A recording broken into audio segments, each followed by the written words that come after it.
what's the future? Like military, family, what's that looking like for you? Maybe Thailand, as we talked about, but what's that looking like for you? So since I'm a big supporter of the Jay Shakir Uncensored show, I mean, I go ahead and drop it. I do firmly believe of keeping your goals and your aspirations to yourself until you do them. I don't like personally sharing my goals Okay. until I accomplish. I just That's a think, smart answer. That's a very smart answer. but but I definitely do. I am a huge proponent of look before you leap. And so, whatever decision I do make, if it's to stay in the military or to get out of the military, I will be actively doing it before I leave the military. And right now, it's looking like tech. I am about to get my bachelor's in cybersecurity and information assurance. Just got my network plus, security plus, all that other good stuff. And so right now, I'm just stacking up skills to make me as valuable as possible in terms of family. I mean, we'll see down the line, but I mean, no kids. So Mhm. yeah. But Thailand will always be a wild card that I will have the pool when, like I always said myself, because I went to Bali and Thailand. I like Thailand better, Mhm. but if I don't make it in America, I'll just go to Thailand and still consider myself a winner. Honestly, it's just like the cost of living there.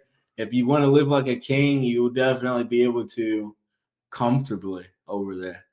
Okay, where are you now? You're back in So America, right? I'm back in America, Georgia, Fort Okay. Stewart, stationed out here in Fort Stewart. Okay. Okay. Um, how's that out there? Ta! Is that where they do I think that's one of the for the basic training. I think that's one of is that the base or is it another one in Georgia? You're talking about Fort Benning, Georgia. Okay. So that's a different. Okay.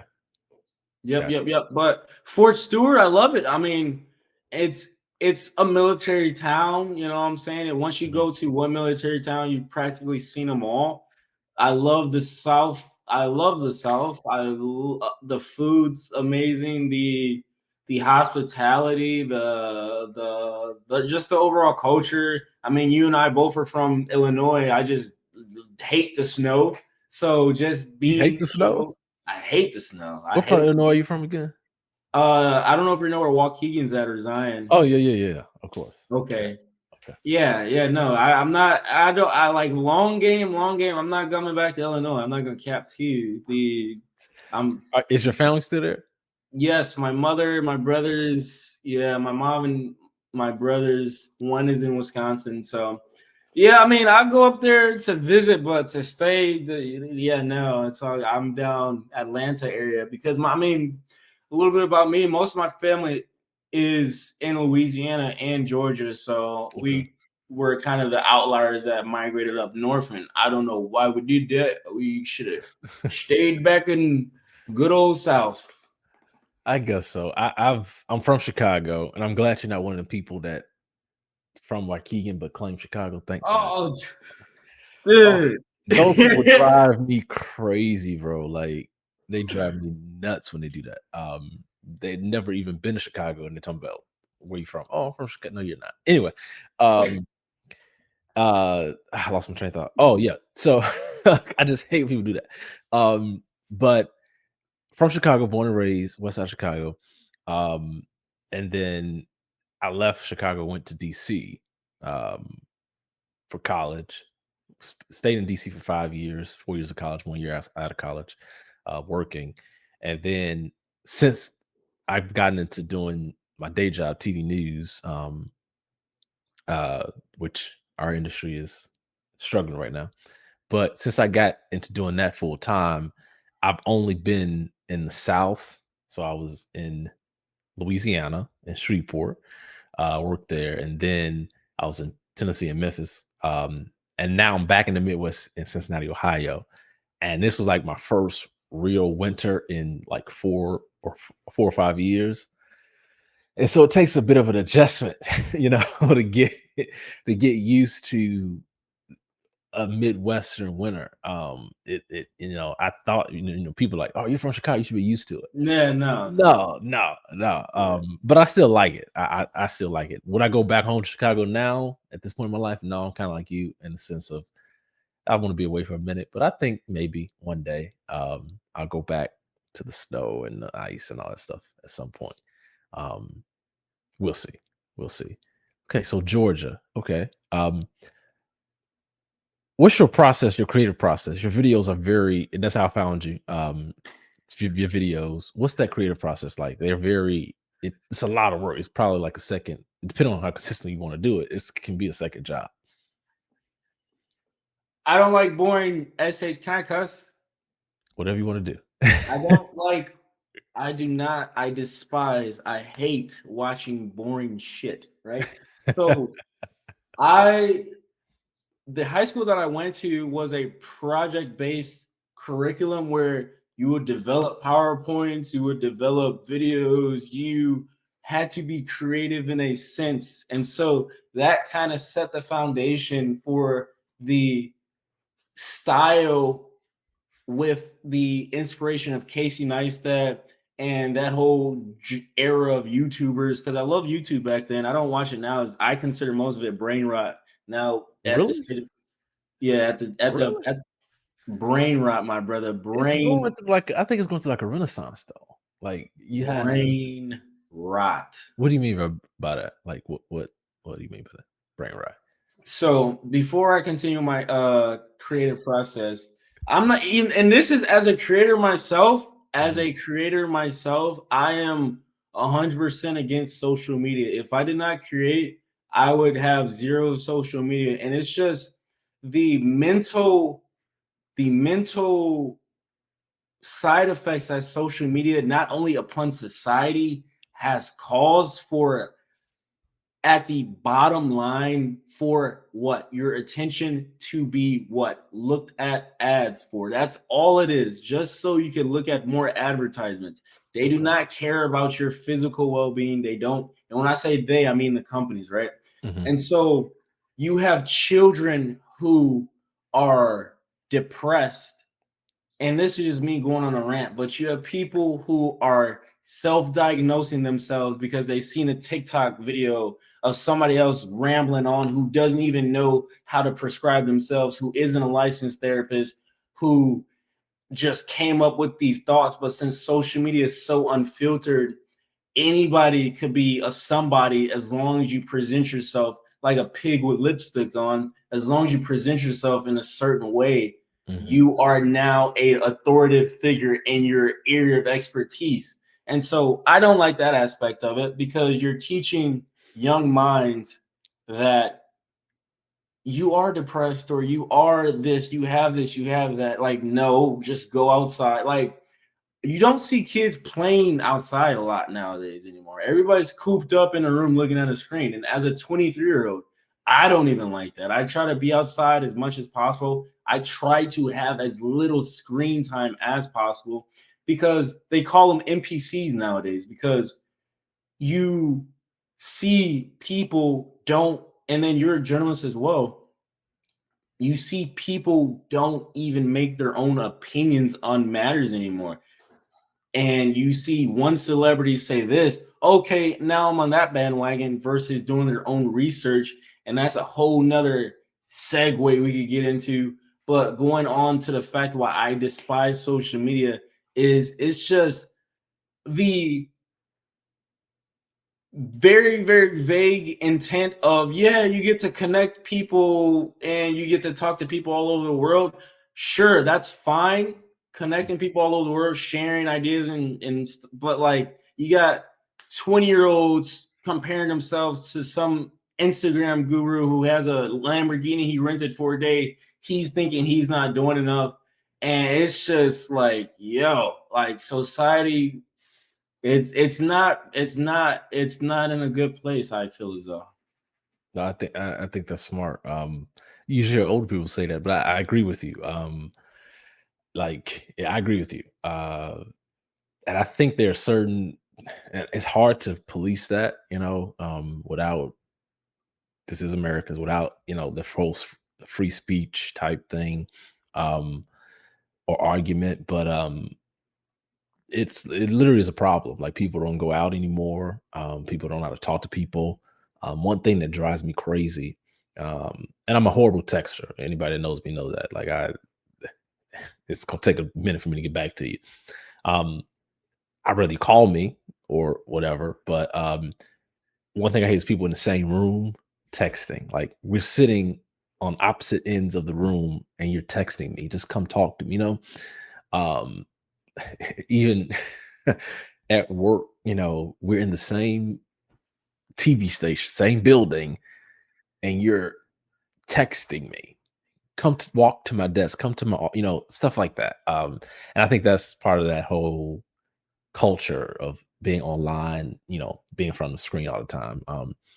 How did you get to that point? Like, how did you know this is a problem? Like, did you always approach social media that way, or were you like, did you find how did you get to that point where you know this? Yeah, this is a problem. I need to limit my screen time. Well, so it got a problem where it got to be a problem for me when you crave your phone. You don't feel right when you don't have your phone in your hand. Your instant thought, your instant action when you're not doing anything physically and actively is to reach in your pocket and pull out your phone to fill that void of time. Like when you're waiting in line at CVS, instant reaction, go to your phone, go to your phone. I forced myself to just stand and be in the moment because it's not even safe to do that. You know what I'm saying? You want to be aware of your surroundings. Yeah. But not only that, and it's just like I find myself closing Instagram, immediately going back into Instagram. Like, what am I doing? Yeah. Like, Yeah. it's like, and then it's offensive to me. In it kind of made me mad. Is like companies spend billions and billions of dollars on research departments to find out ways to make you more engaged and more addicted to their app, their food, their phone, their device. Like they're literally trying to steal your attention of what's more important to you, but they want you to be like this whole scrolling is like a scientifically backed like gesture that implements dopamine. Like there's studies and Yeah. stuff, research all about it, and that's just like scared of me. It's like I'm a type of person, I consider myself a free thinker. I think my own thoughts because I myself looked at each research paper or source and develop my own opinion. I don't like people speaking for me.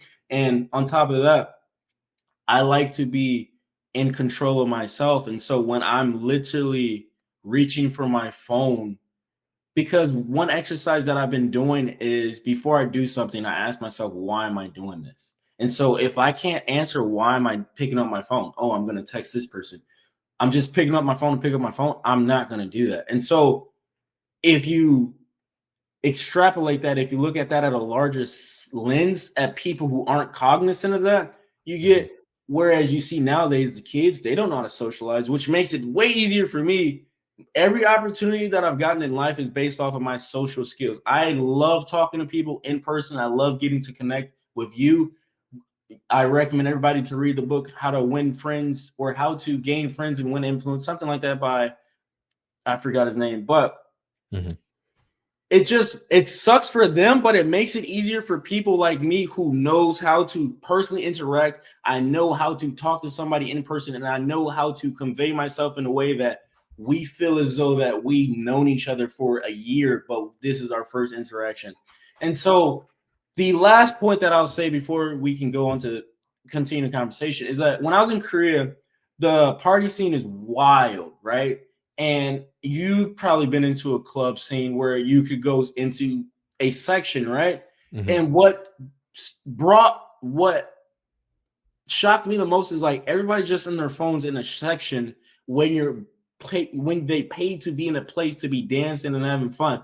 And I'm like, yeah, this is terrible. This is bad. But you got people on social media calling things cringe, and you got people trying to like people are too busy worried about what other people are thinking because of social media. I feel as though as well too. You got people who don't want to end up on the internet looking, you know what I'm saying? So I like to live in a moment. Social media is a no for me unless I'm making money off of it or I'm helping other people. It's like, yeah, no.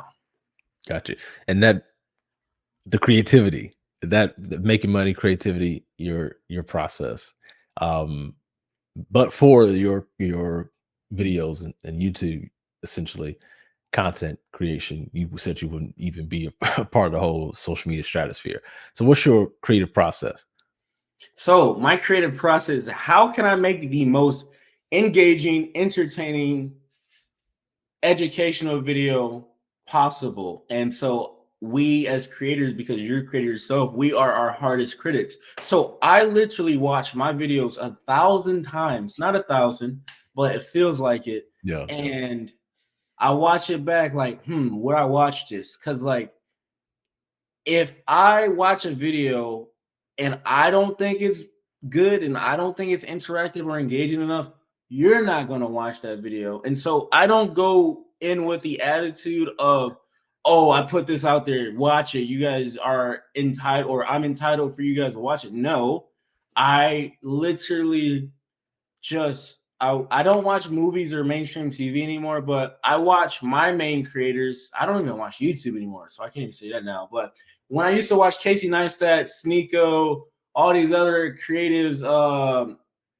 Erica Burney, Nava the Beast, all these other YouTube creators, I liked how they did their videos, and then I just added my own twist to it. Mhm. And I like making money, and in the season of life that I'm in right now is kind of making as much money as possible. So how can I bring my social media audience? Because I feel as though my social media audience, and this is one of the good things about social media, because as we stray further and further away from human physical contact, if you don't have a presence online, you are not going to be meeting anybody. Like, how did you meet me? You met me through the internet. And so Yeah. I'm sure there's 20, 30 different people just like me who may even better than me, but they just don't have an online presence. And so I am fixated at being the best at everything that I do.